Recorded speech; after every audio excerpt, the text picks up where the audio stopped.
You know, when you're expecting to lose, the wins are that much sweeter. What's up, everybody? Welcome to another episode of Lombardi Time Brews, where I'm your host, John Delray. Today, previewing the Week 8 matchup of Vikings versus Packers, a game occurring at 12 noon Central at Lambeau Field. Today, I'm going to cover the full-on injury report. Deep dive into the Vikings. What did their offseason look like? How is this year's team different than last year's team? What are they good at? What are they bad at? But also, how the Packers can exploit the Vikings and what they may do to have a chance to win this coming weekend and reverse the trend that has been their season as of late. One quick channel announcement, as I've been alluding to in other videos, but this coming Sunday, there is not going to be a watch party. Yes, I'm taking this week off to make sure that I can watch at least one game with my dad this year. So no watch party this Sunday. It will return the following week, but just taking this 1 week off. So let's take a look at the injury report. First of all, for the Green Bay Packers.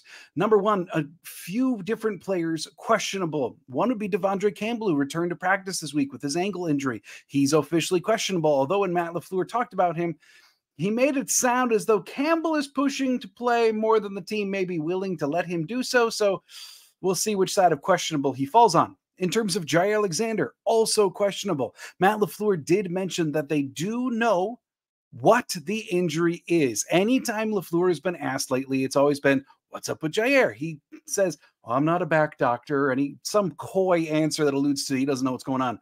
He did get pressed on it a little bit today in his press conference, though, and he did admit that the Green Bay Packers do know exactly what is wrong with the back. It's not a fact-finding mission they need to do. It's just whether they can stabilize it enough for Jair to play. So certainly something to keep in mind. Also, in terms of how Jair got that injury, that finally got revealed. Turns out it's while he was covering Alex Magoo. Yeah, in a practice a few weeks ago, they collided midair, I guess. Magoo, the third-string quarterback or the practice squad quarterback, also happens to be on the scout team a tight end occasionally. And I guess that's when they're collided. And there you go. Your franchise corner hurts his back going against the third-string quarterback scout team. It's just been that kind of season, y'all. Next up, Josh Myers, also questionable. He was a full participant in practice today, though. And then also tight end Luke Musgrave, who was in a walking boot as recent as yesterday.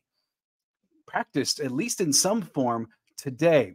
No injury designations on the following players, which is huge considering what the precedent has been this year for them. That would be Aaron Jones, no designation for him. Although, I will add, when LaFleur was asked about Aaron Jones, it sounds like Aaron Jones is more optimistic about how he's feeling than LaFleur is. Sounds like the medical staff is even more optimistic.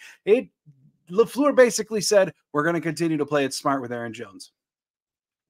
Someday we'll see Aaron Jones used in his full effect. I just know it. Christian Watson also receiving no injury designation. Same with Zane Anderson, who may actually play this week, as well as Devontae Wyatt. Quite the turnaround from being carted off last week.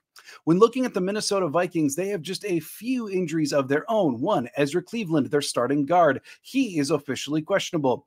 As well as Keen Nwanyu. He is their kick returner, as well as one of their depth running backs. He's questionable as well. In terms of out, Brian Asamoah, linebacker, and then, of course, two massive IR injuries for them, one being Justin Jefferson and the other Marcus Davenport. One quick aside about Justin Jefferson. I know you saw the quote yesterday going around. You know, Joe Barry was giving his press conference and was asked about Jefferson, and he said, oh, is he still on IR? He was joking. I saw some people online not thinking that Joe Barry was joking. He was joking. Of course, he knows that Justin Jefferson's on IR. Just wanted to say that. So the Vikings record to this point this year, they are 3-4. How did they get there? Well, they got wins against the Bears, Panthers, and last week, a huge victory against the San Francisco 49ers.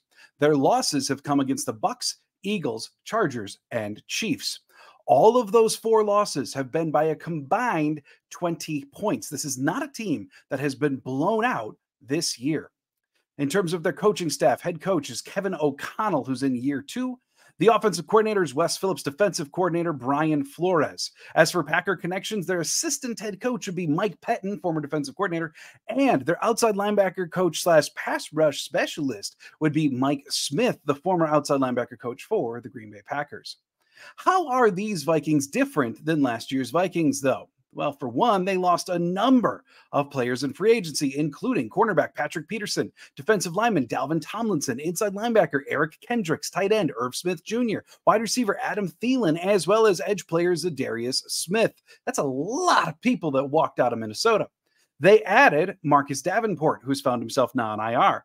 Byron Murphy Jr., their number one corner. Dean Lowry got signed from the Packers, and they recently traded for running back Cam Akers from the Los Angeles Rams. The draft has produced two notable players for them thus far. One would be Jordan Addison, who really is taking up the mantle of number one wide receiver since Justin Jefferson's injury, but then also Mekhi Blackmon, a cornerback, a mid-round selection who's logged quite a few snaps for Minnesota already. In terms of team rankings, I should say, too, they also have Pace, another rookie of theirs who is a later round selection. He seemed to have a lot of pass rush skill early in the season. Since then, has tapered off a bit, but should mention him. In terms of team rankings, where ultimately does the Minnesota Viking offense rank? Well, in terms of passing yards per game, 280 per game, which is third in the NFL. Rushing per game, 74.9 yards per game, which is 30th in the NFL. One they're really, really good at, one they're really, really bad at. Scoring, it balances itself out with 21.6 points per game to this point. That's 18th in the NFL. Simply put, Kirk Cousins is having an incredibly explosive season, one of the best of his career. Thus far, he's sitting at 2,057 yards with 16 touchdowns, 5 interceptions, and a 68% completion rate. They're also throwing the ball a ton to get to those numbers. They are averaging 40 attempts per game, which is second in the NFL. Plus side, though, when going against Kirk, is he can still gift some turnovers. Only 5 picks on the year, but realistically 7 turnover-worthy deemed plays by PFF, compared to 9 big-time throws. Anytime that those two are close, that's a good thing for the defense. The receiving corps has also performed 17 drops, and their offensive line does give up a bit of pressure. In fact, according to PFF, they've given up 94 pressures in 7 games.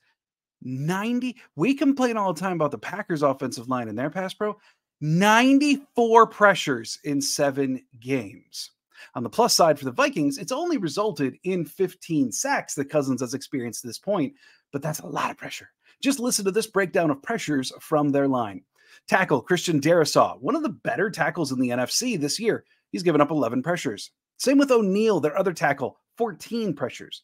Center, they've had 2 guys alternating there, Garrett Bradbury and Austin Schlottman. Together, they've given up 7 pressures.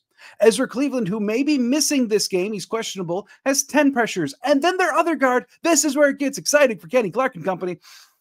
Ed Ingram has given up 24 pressures this year. 24 pressures in 7 games. It's a lovely, lovely statistic for Kenny Clark and company. And then in terms of running the ball, Alexander Madison, or, rhyming with the famous musical Alexander Madison. It's just not going as they hoped. Yeah, Dalvin Cook, I've neglected to put him on the free agency lost list, but he gone. We all know he's with the Jets. And they handed the job to Alexander Madison, but it's just not going well. The running game for the Vikings has been broken, whether it's Madison running the ball or Cam Akers. They are not efficient. They don't even use it a ton. It's almost an afterthought when looking at the Minnesota Viking offense to this point. Defensively for the Minnesota Vikings, in terms of passing yards per game given up, that would be 224.7 yards per game. That's good for 17th in the NFL. Rushing, 105.6 yards per game. That's good for 15th. Scoring, 21.7 points per game. That's 20th in the NFL. The defense, though, the story of the defense goes way beyond just those raw factual numbers. It's a unique defense, and frankly, it's kind of insane. Check out these stats by Weddle Ferreira, who did some writing on them earlier today. It's basically, let's say it this way. If you want a man-heavy approach that blitzes a ton and this hyper-aggressive D, Brian Flores is your man. To this point, the Minnesota Vikings blitz on 57.9% of plays. It's first in the NFL by a mile. In terms of running cover zero, they do that on 14.2% of their coverage snaps. No other team's even over 10% for cover zero. But on the flip side, also, no one drops 8 in coverage more than the Minnesota Vikings. It's all or nothing. They're either sending everybody at you or sending nobody at you.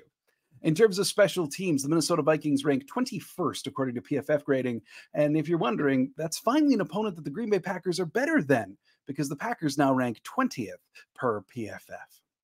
So what are the Minnesota Vikings really good at? They throw the ball a lot, and they do it well. Even without Justin Jefferson, Kirk Cousins this last week against the 49ers turned in one of the performances of the year.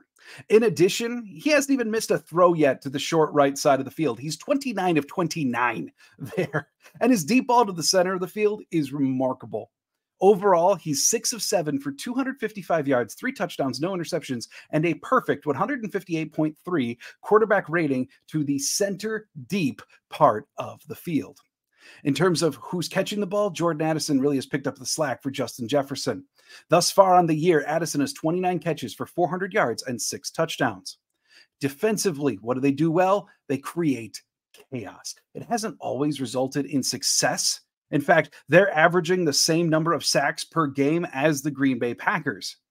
But at the very least, whether it gets success or not, it's frustrating to go against. Danielle Hunter still leading the NFL with 9 sacks on the season already.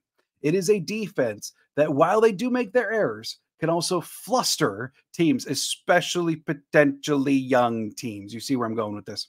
And now, what are they bad at? Running the ball. As I mentioned, they're 30th in total yards per game, but over their last 3 games, it gets even worse. Over their last 3 games, they've averaged only 63.3 yards per game running.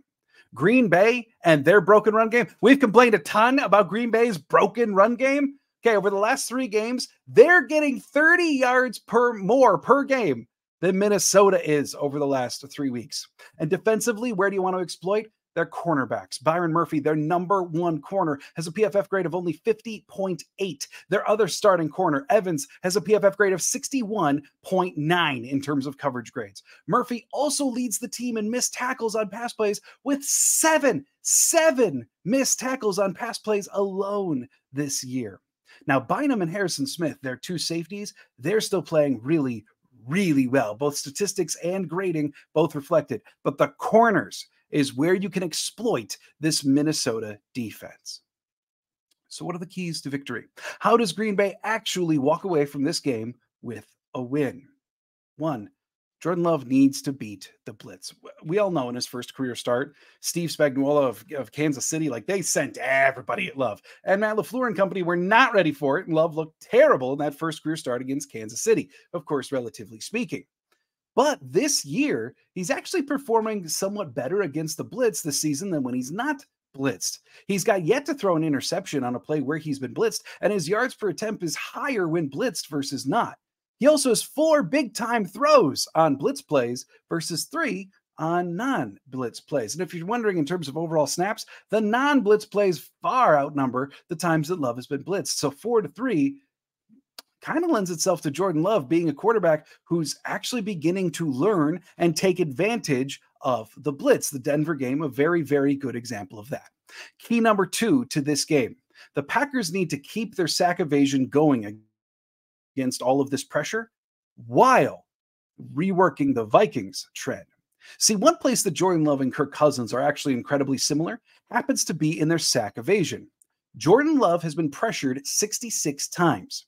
15.2% have actually turned into sacks, one of the best rates in the NFL. Kirk Cousins has been pressured 94 times, 16% of which have turned into sacks. Again, not a huge difference there, one of the top 10 rates in the NFL. The Packers not only need to be able to get to Kirk Cousins, which they should be able to do against this line, but they actually need to finish. They actually need to bring Cousins down to the ground. That would be a reversal of Minnesota's trend. While for Green Bay, Love needs to be protected and can't go down when the pressure does inevitably occur. Key number 3, again, for the Packers offense. Matthew, please give up control. Look, I called last week for it's time for a different play caller, at least temporarily. And I know that's not going to happen for this week. I get it. You're not switching it around on a Friday leading to a Sunday game. But the Green Bay Packers have the best offense in the NFL in the second half and the worst offense in the NFL in the first half. Which one do you think the coach controls more? Yeah, it's the first half. Realistically, the Green Bay Packers need to embrace who they are, and Matt LaFleur needs to embrace the idea that don't allow trying to become perfect to get in the way of even being sloppy good, because we see it all the time. The Packers come out tight, and then a lot of errors occur. In the second half, it's a lot more, screw it, let's go play ball. And then they're successful. Matt, the honest truth is right now you've got a young quarterback who you maybe don't trust to read defenses, make the critical decisions, but he's already doing it in half number 2. He's a young, mobile quarterback who's going to screw up sometimes. And trying to control him so much in not messing up, you're actually causing more disorder amongst the offense. Much has been written this week about Dan Orlovsky, Kurt Warner, Ben Kurt, several former quarterbacks coming out and basically defending Jordan Love this week, saying, hey, what do you want him to do? In the first half of games this year, now there's no official metric for this, but I've seen this quoted a bunch. In the first half of games this year, the Green Bay Packers are one of the most conservative offenses in the NFL. In the second half, not so much. So if you're going to go down swinging. Let Love run, get him on the move, get the ball away from this pressure. Key number 4, close the zones. If you allow Kirk Cousins to do the death by 1,000 paper cuts offense, you'll lose. He's too good this year. Yeah, he might still gift you a couple, but realistically, he's very good right now. And even though the receivers have 17 drops on the year, they're also real good at getting open. This offense will kill you, even by 1,000 paper cuts, if you allow it to do so. So close it up. This is one game where I very much support the idea of getting tighter. Now, you say that may not work against a team that actually throws the deep ball really well like Minnesota. But the truth is, I think Green Bay's defense needs to kind of be a little bit more Minnesota-like this week, that they've got to get after Cousins, and they've got to get aggressive this week. We've seen from the Packers defense some weeks where they don't tackle well at all. 13 missed tackles against the Denver Broncos last week. We've seen several games from the defense already where they miss over 10 tackles in a game. Guess what? Those are the games that they lose. Then we've seen games where they tackle really, really well. I want to see the swarm back. Now, having Jonathan Owens at safety instead of Darnell Savage, one area that may improve would be the tackling. Other places getting more suspect for sure, don't get me wrong, but one area that may improve is the tackling. Jonathan Owens was one of the top 20 safeties in the NFL last year in terms of tackling. That could help, but they have got to tighten up, get closer together. I do believe that's part of what's going on. Get physically closer together and bottle up this Minnesota offense. In terms of final prediction, look, the honest truth is it's not wise to pick the Packers this week. The Packers have been playing terribly. Their last 2 games are games that we all know that they should have won, and yet they didn't. They completely rolled over and just lost. Now, they fought a valiant comeback against Denver, but ultimately it wasn't enough as Denver was able to drive down the field to get the win. Yeah, we were all there. But this is a Packers team that has just lost 2 games that it should have won. This is a Minnesota team that's riding high, coming off of a win against a team that they should have lost to. They just beat the San Francisco 49ers, one of the powers in the NFC. And they did so convincingly as well. Yet, here we are. One team seemingly downward trending, the other team quickly ascending. If you want a glimmer of hope, Green Bay actually does match up against Minnesota really well. Green Bay can't defend the run. Who cares? Minnesota can't do it. Green Bay defends the deep ball. All right, well, that's what Minnesota does. All right, good. And as chaotic as Minnesota's defense is, Green Bay's young quarterback seems to do well against the blitz, and their corners haven't been great. There's a reason, even with all of these high blitz rates, that Minnesota has, by all accounts, an average defense this year. So you know what? Maybe it's not smart. Okay, I see the way that Green Bay can exploit Minnesota, absolutely. And maybe it's not smart. But you know what? My heart works real hard carrying this body around all day. I can't vote against it when it comes down to it at the end of the day. So, let's do it. I'm not sure you're ever going to get me to pick against the Packers. Yeah, smart, maybe it's not. But the reality is, let's say Green Bay 24, Minnesota 20. Green Bay can get the win at home and reverse the trajectory of their season while simultaneously reversing the trajectory of Minnesota's. There would not be many more sweet things to happen in a season than that, no matter what the rest of the season brings us. So you have it. Reminder, no watch party on Sunday. But thanks so much for checking out this Green Bay Packer preview as they get ready to take on the Minnesota Vikings in Week 8. Hope everyone had a fantastic week out there. Hope you have a great weekend. I'll be back on Monday. If you don't yet, follow me on Twitter. I'll be putting out still, like even as I'm watching the game with family, I'll still be putting out some thoughts about the game on Twitter. And you really should just follow me there anyway, because I put up daily Packer stuff, some days louder than others. But nonetheless, the Twitter handle is right. We're flipped. That one right there. It's right there. So follow me on Twitter if you haven't yet. Let's talk Packers together. And as always, go Pack Go.